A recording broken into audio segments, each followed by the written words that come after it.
Today we are at Wigwam Village No.2. We are in Cave City, Kentucky. This is a 1930s motel, which we're going to stay in. Let's check.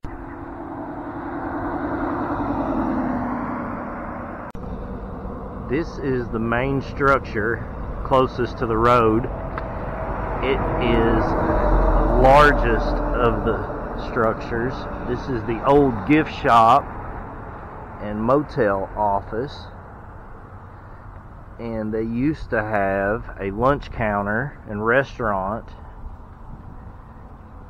and it was used as a fueling stop. Now on the front door they have a sign which explains about check-in, and it is currently under renovation.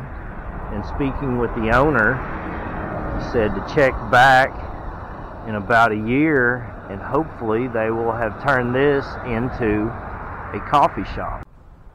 Just to the left and the right of the large structure in front, there are two smaller structures, and these were used as restrooms. Door here, sign. This little building here was a trading post, little general store where they would sell snacks and things from. People could pull up in the front and jump out and grab a quick bite. Here's the other restroom structure. Let's check it out. About the same as the other, just on the other side. From the back of the main structure, you can see all of the rooms inside of the individual smaller buildings. They have lots of them. They've done a complete renovation on so many, trying to restore them. It's going to look amazing when they get complete. Love to come back and check it out. In the center is this recessed area here, which was a sinkhole. And they've built this playground and picnic and social area here for people to come and gather.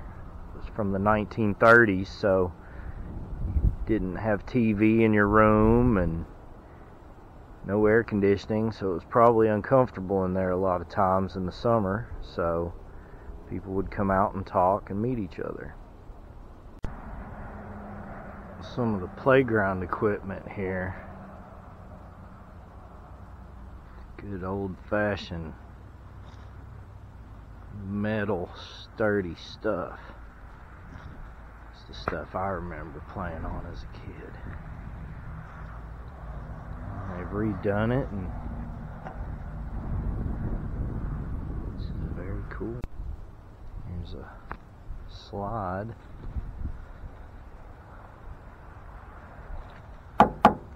Yeah. There's some of the little bouncy spring animals. There's a horse.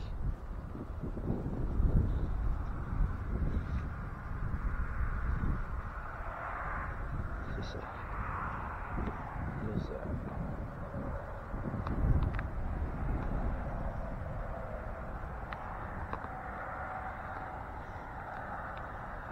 Maybe a lion here.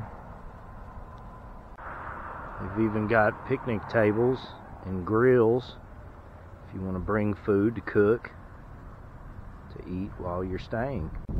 They even have a really nice covered pavilion with a fireplace and picnic tables for the guests. This is outside of one of the structures with the paint on the front and the pattern and designs around the windows.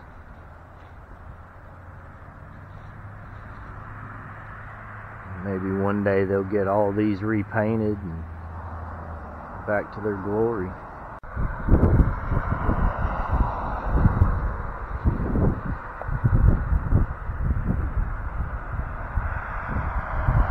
In the office to check in is this house here. I'm Keith. I'm one of the owners of Wigwam Village No.2. So let me ask you, how did you find this place? Internet. We're on the internet. I'm glad you found us. What year do you think this was built in? 30s, 40s, 50s. Those are all reasonable guesses, but you're right. 1937. It's 86 years old. There were 7 of these built between 1935 and 1950 around the country. And of the 7, only 3 of them are left in operation. And the other 2 are on Route 66 in Arizona and in California. Did you ever see the movie Cars? Yes. Does this look like something from Cars? It does. It does, right? It looks like the Cozy Cone Motel in Radiator Springs. That's not an accident or a coincidence. The artists who made the movie for Pixar stayed in number 6 in Arizona before they made the movie. They were inspired to include the Cozy Cone in their movie because they were paying an homage to this iconic motel franchise. And so this was a franchise. And what I mean is that Frank Redford built this in 37, and then he sold the plans to other people so they could make their own wigwam villages, follow his rules, and pay him. And so you get one in Bessemer, Alabama, you got one in New Orleans, and you got one in Orlando, Florida. Orlando was the largest. It had 27 concrete and steel teepees. It was twice the size of this one. That one was torn down to make way for a Days Inn and a Highwayner chain, which is sad. This one survived. This is the oldest surviving one, and this is the model for the rest of the franchise. They all basically look like this one. All the franchise ones do. And the franchise is actually a special piece of Americana. There's been academic scholarship published on the role of the Wigwam Village franchise in modernizing American road travel. It has to do with cars, because when these were being built, the general public, like you and I, were getting cars for the first time. People were beginning to travel freely. It was the dawn of the Great American Road Trip, which is what you guys are on, right? That's right. Or you're running from the law. I won't tell anyone. Definitely road trip. Road trip? Okay, that's a good story. But seriously, people were traveling, and roads were being paved and enlarged so you could go places like this one. This is the new Dixie Highway, and this would go from Michigan to Florida. This was a major north-south route. This was bumper-to-bumper traffic almost all the time. Imagine I-65 traffic on this road right now. That's what it was like. That big teepee in front with the neon sign was a 24-hour restaurant and gas station up until 1970. The little teepees on either side were bathrooms for the traveling public. In 1970, I-65 got this far south and stole the traffic from this road and closed the restaurant and gas station. But the building still has the semicircular countertop that would seat 20 people, and our plan is to make that building into a coffee and guest convenience store, an ice cream shop. Sure. So come back in a year and we'll see if we have that done. But Frank was in competition. By the end of the 30s, he was in competition with other people to get guests into their motels. And the way he did it, the way he won, or he tried to win, was he made his motels look like teepees. It's called representational architecture. It's like a donut shop that looks like a donut. And it was popular until about World War II. Most of those buildings are now gone, and this one survives as a very well-preserved example of that kind of architecture. And it's one reason it got on the National Register of Historic Places in 1988. It's hard to get on the National Register. This got on for more than one reason. And the other reasons you can read about in this book, which is in your room. It's in the drawer of the vanity. It's a history. So you can read it, or you can open it to a page you find interesting, like those of the patents he got.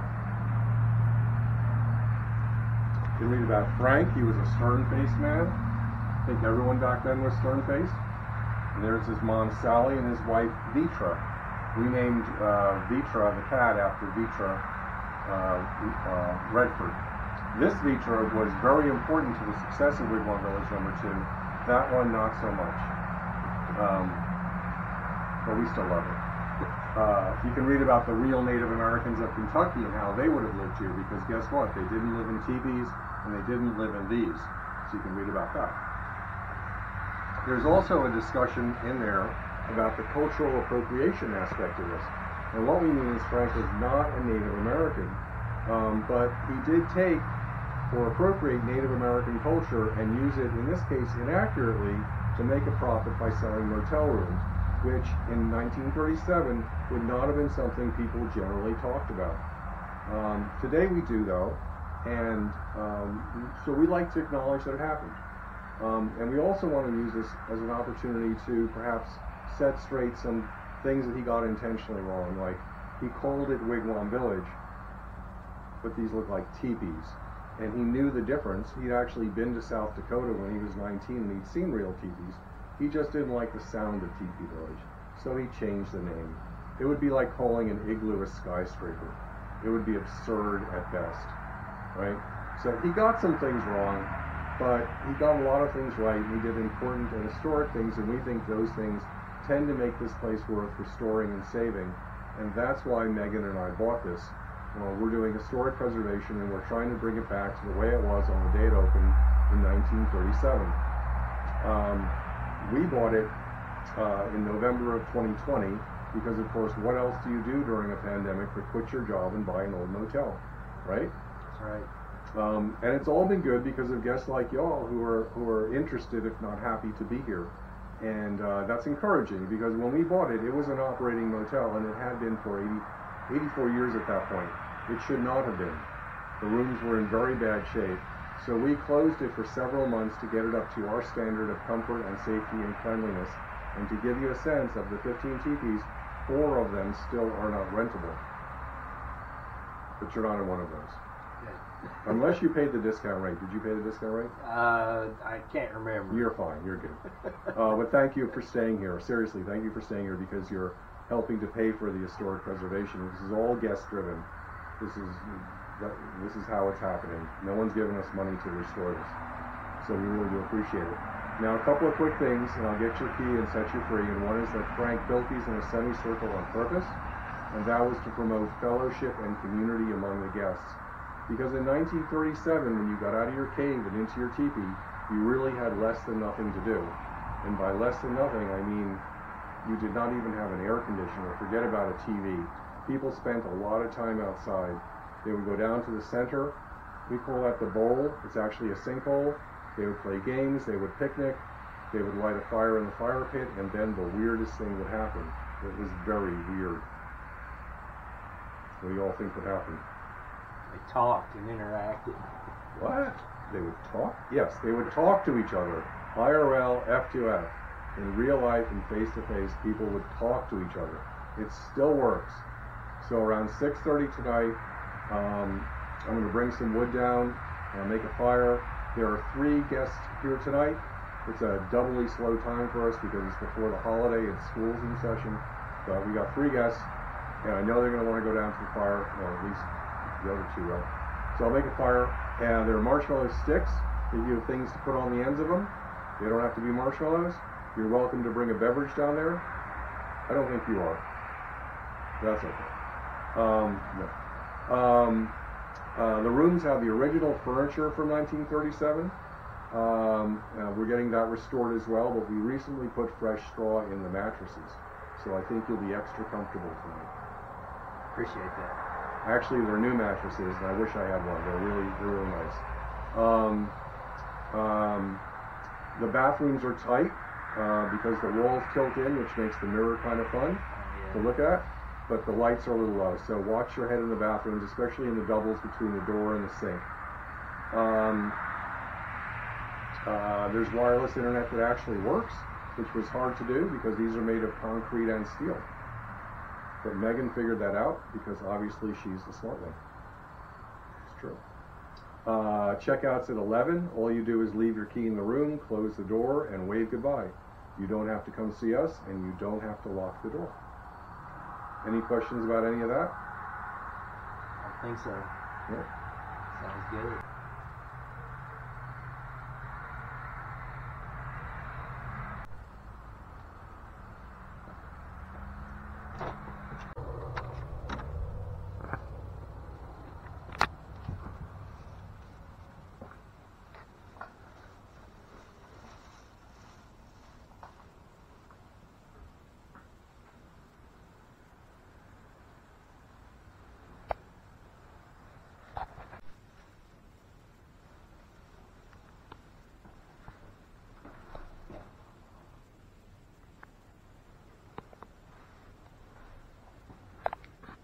nice.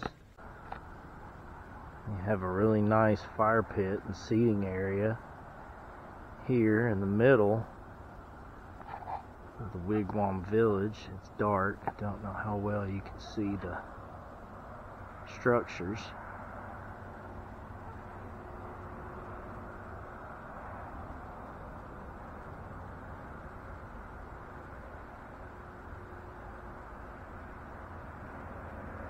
A large main